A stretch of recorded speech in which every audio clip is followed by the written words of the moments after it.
साल बाद जब फिर से वो चेहरा देखा तो लगा कि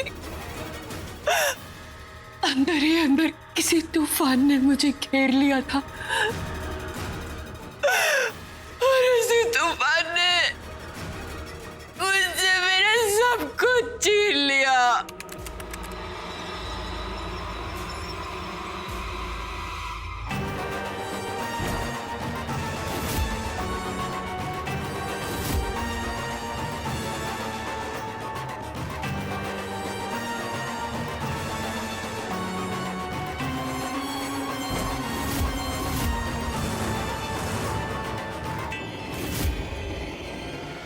मेरे छोटे भाई साहब का नाम अंगराज व्यास।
क्या हुआ?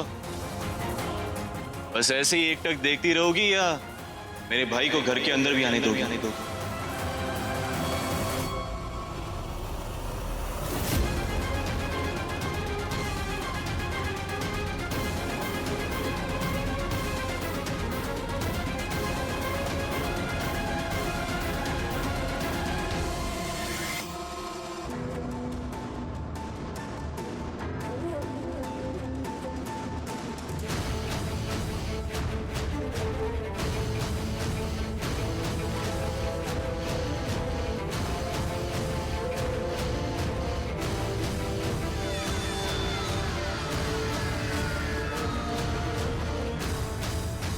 नहीं नहीं नहीं पूछा।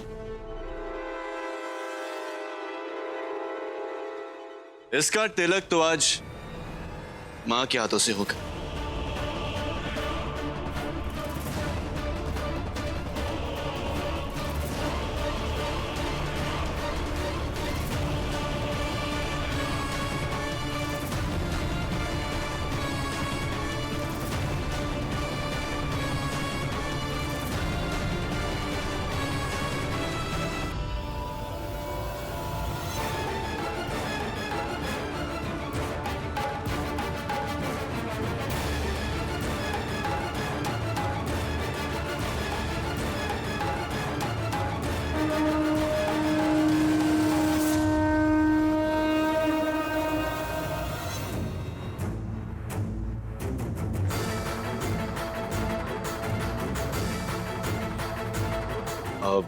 नरेन बेटा, अब बताओगे भी ये है कौन?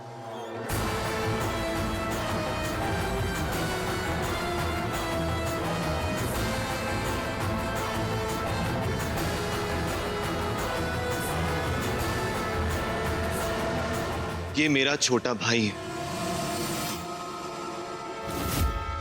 मां पापा का अपना अंश, व्यास खानदान का असली वारिस अंगराज।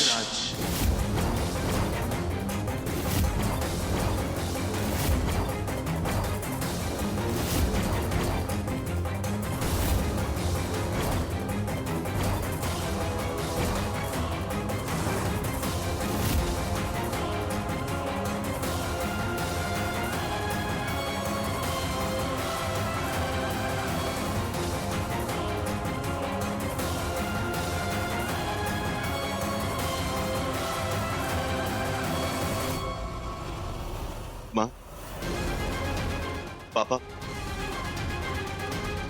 आपको लगा था कि 27 साल पहले आपने अपना अंश खो दिया, लेकिन आपका अपना खून भाग की रेखाओं से लड़कर आज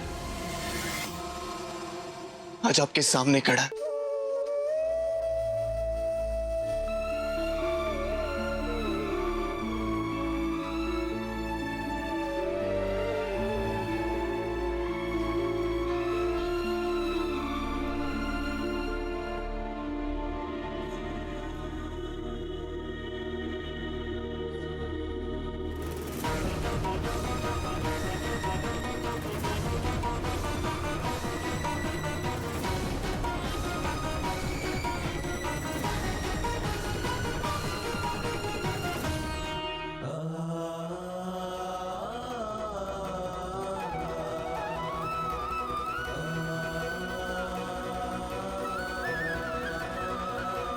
मेरा अंश, मेरा अंश, सुप्रिया, ये मेरा अंश है।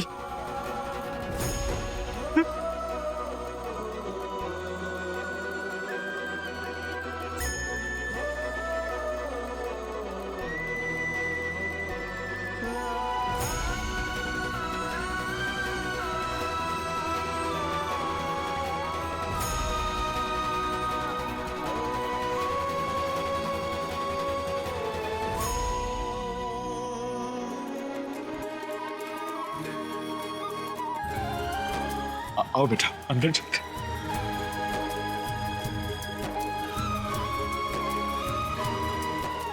एक मिनट। हाय हाय, पहले आप, फिर मैं।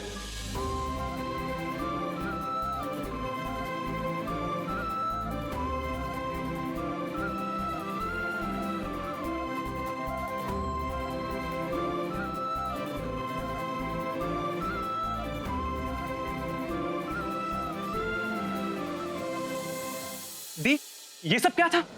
वो आदमी, I mean, अंगराज इस घर का वारिस है। जो इंसान 10 साल से गायब था, वो अचानक कैसे लौट आया?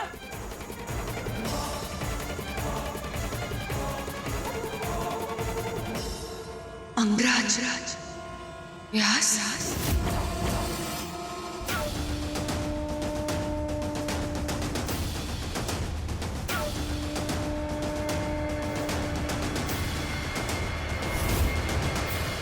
सपने में भी नहीं सोचा था कि मेरा अपना अंश मुझे इस तरह कभी वापस मिल जाएगा। ऐसा लग रहा है जैसे शरीर में नई जान आ गई। लेकिन भाई, ये सब कब हुआ, कैसे हुआ, आपने कभी कुछ बताया नहीं। एक्चुअली राहुल, मेघना के शादी वाले दिन जो 1 घंटा मैं गायब था, वो मैं अंगराज की तलाश में ही गायब था। मैं मां की ममता को झूठी आस नहीं देना चाहता था।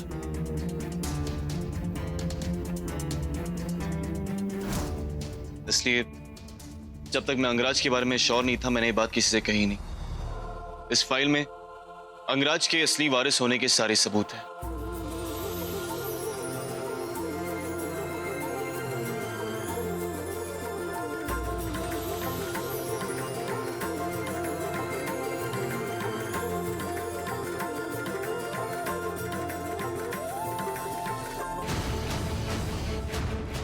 अनुज, हमें यहाँ से बाहर चलना होगा, नहीं तो सब हमें ढूंढते ढूंढते यहाँ तक पहुंच जाएंगे। पागल है क्या दी? हाँ? तो उस इंसान के सामने जाएगी? भूल गई उसे?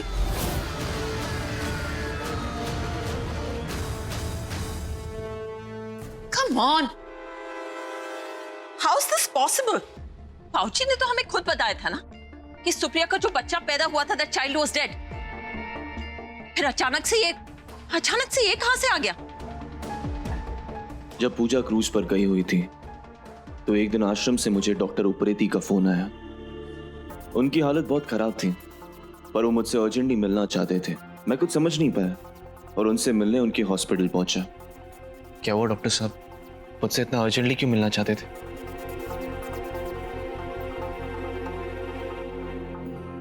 कई सालों से मैं मन में एक बोझ दबाए बैठा था। अब इस बोझ का भार नहीं उठा सकता मैं। डॉक्टर साहब ने मुझे बताया कि 27 साल पहले जिस रात आश्रम में माँ की डिलीवरी हो रही थी, आश्रम में लाइट्स नहीं थी, बारिश का मौसम था, सो अलग अंधेरे में माँ ने जिस बच्चे को जन्म दिया, डॉक्टर को लगा वो स्टिल बॉर्न है। दादाजी ने माँ की खुशी के लिए मुझे उनकी गोद में रख दिया। पर 10 मिनट बाद बच्चे की पीठ को जब थपथपाया गया तो अचानक वो बच्चा रो पड़ा।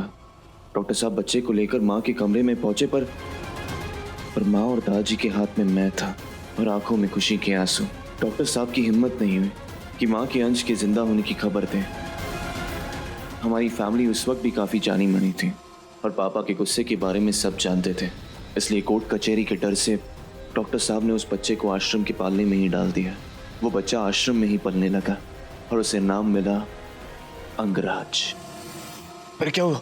उसके बाद अंगराज आश्रम का हिस्सा बन गया, वही पलने लगा, लेकिन सिर्फ पल रहा था। बचपन से ही उसके मन में एक अजीब कड़वाहट थी। उसकी आंखें जैसे हमेशा आग उगलने के लिए तैयार रहती थी। उसकी आंखों में नफरत देखकर मुझे उसकी चिंता होने लगी।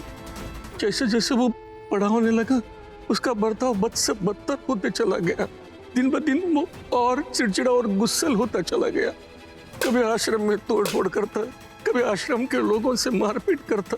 जब भी मैं उसकी ओर देखता तो मुझे उसकी आंखों में ऐसा लगता कि उसकी आंखें चीख चीख कर मुझे दोषी बुला रही है। और दोषी था मैं उसका, क्योंकि मैंने ही उसे उसके परिवार से छीना था, उसके माँ बाप छीने थे।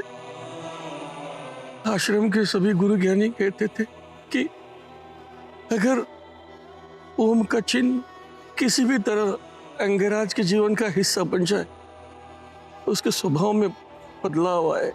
यही सोचकर मैंने उसके गर्दन पे ओम का चिन्ह बनवा दिया, लेकिन फिर भी कुछ भी फर्क नहीं पड़ा। और करीब 16 साल की उम्र में वो आश्रम से भाग गया। डॉक्टर साहब अब मेरा भाई कहाँ है? मैं उसे मिलना चाहता हूँ, अपनी माँ से मिलाना चाहता हूँ उसे। अगर मुझे पता होता तो क्या बात थी, लेकिन कुछ साल पहले मैंने सुना कि पुलिस अंगराज को जेल लेकर गई है। डोंट वरी डॉक्टर साहब, उसे कहीं भी ढूंढना पड़े, मैं अपने भाई को ढूंढ कर रहूंगा। इस काम के लिए मैंने एक प्राइवेट इन्वेस्टिगेटर अजय शर्मा को हायर किया और उसने मुझे बताया कि अंगराज अपने गुस्से और सुसाइडल टेंडेंसीज के ट्रीटमेंट के लिए हर महीने ऋषिकेश के एक रिहैब आता है। बस हम हर रोज उसी का इंतजार करते रहे एंड फाइनली मैंने उससे देखा।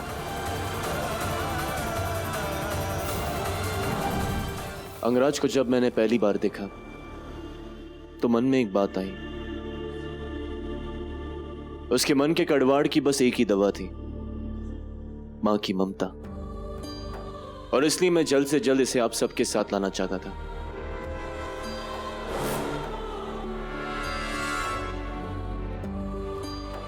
मैंने हमेशा से सुना था कि घर आते ही अलग सी फीलिंग आ जाती है।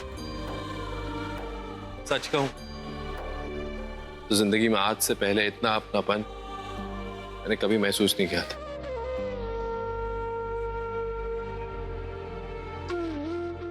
थैंक यू भाई, थैंक यू सो मच।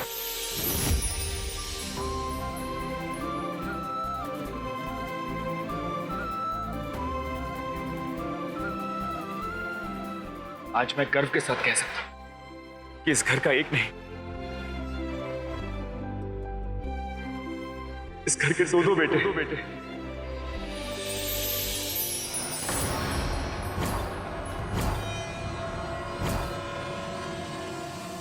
और मेरे पास इतना बड़ा परिवार है। नरेन भाई से आप सबके बारे में इतना कुछ सुना है कि ऐसा लग रहा है मैं यही था आप सबके साथ इसी घर में।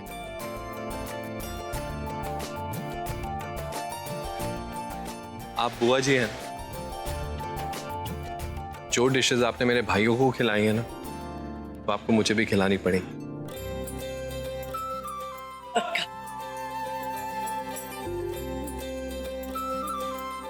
अरे अरे मामा जी, ये तो सुरभि मैम से छोटे हैं ना, तो ये इनके पैर क्यों छू रहे हैं?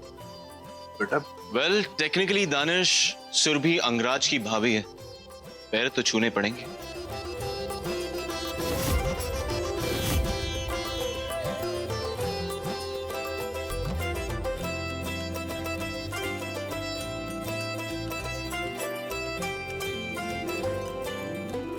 आपकी और मेरी अच्छी जमेगी राहुल भाई।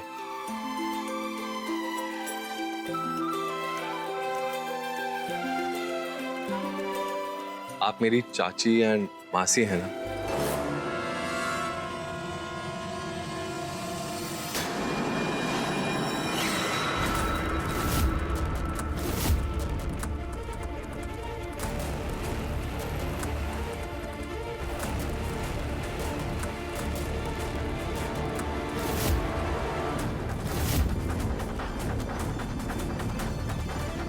अरे भाई, सबको मिलने के लिए पूरी जिंदगी पड़ी है।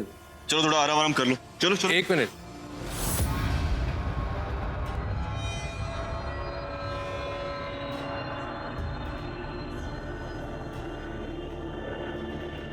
माँ, आज पूरे परिवार को देख के मन में बस एक ही मलाल है। काश मुझे भी बचपन में आपके हाथ से मार पड़ी होती तो मैं भी नरेन भाई की तरह एक अच्छा इंसान होता।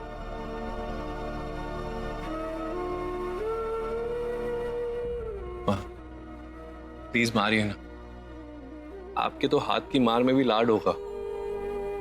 प्लीज मारिए ना।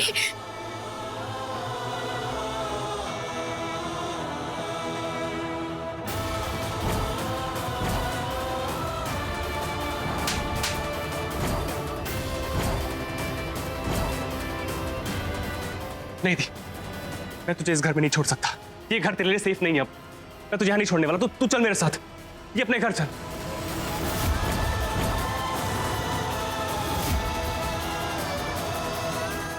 मारिए ना। बस कर बेटा, बस कर। नहीं माँ, जितने थप्पड़ आपने नरेन भाई को मारे हैं ना, मुझे भी उतना ही थप्पड़ चाहिए। प्लीज माँ, मारिए ना। तू तो मेरा अंश है, तुझे मैं कैसे मार सकती हूँ?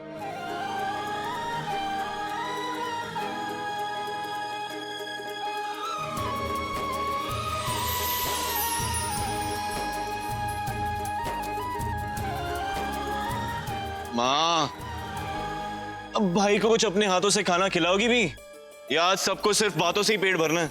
हाँ? चलो चली, चलो चलो चलो।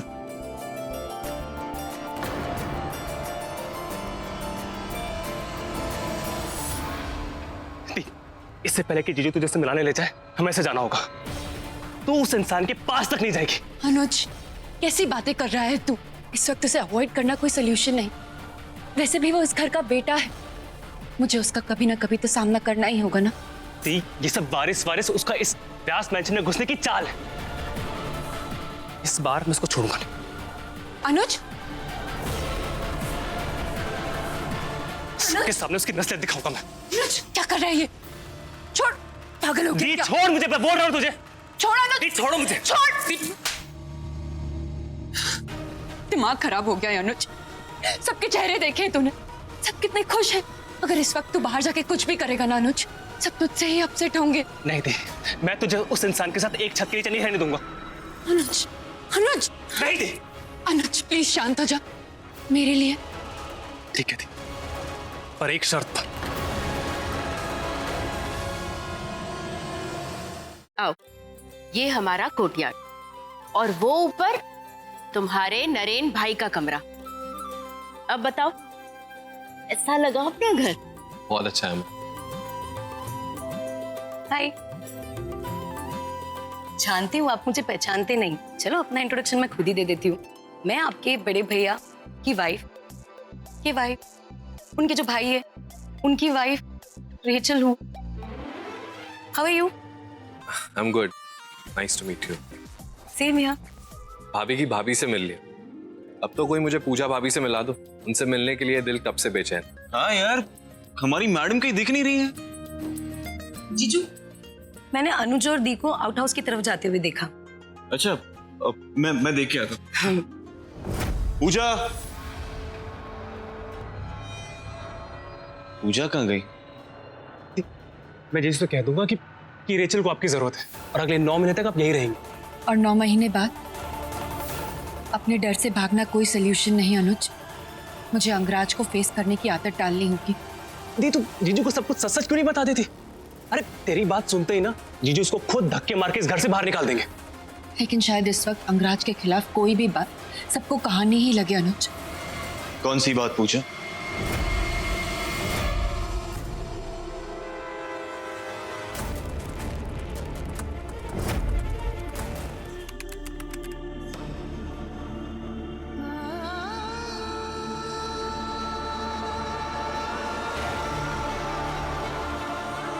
तीन दिन पहले अगर मैंने अनुज की बात सुनी होती तो आज सब ठीक होता। क्यों चले गए हमें छोड़कर?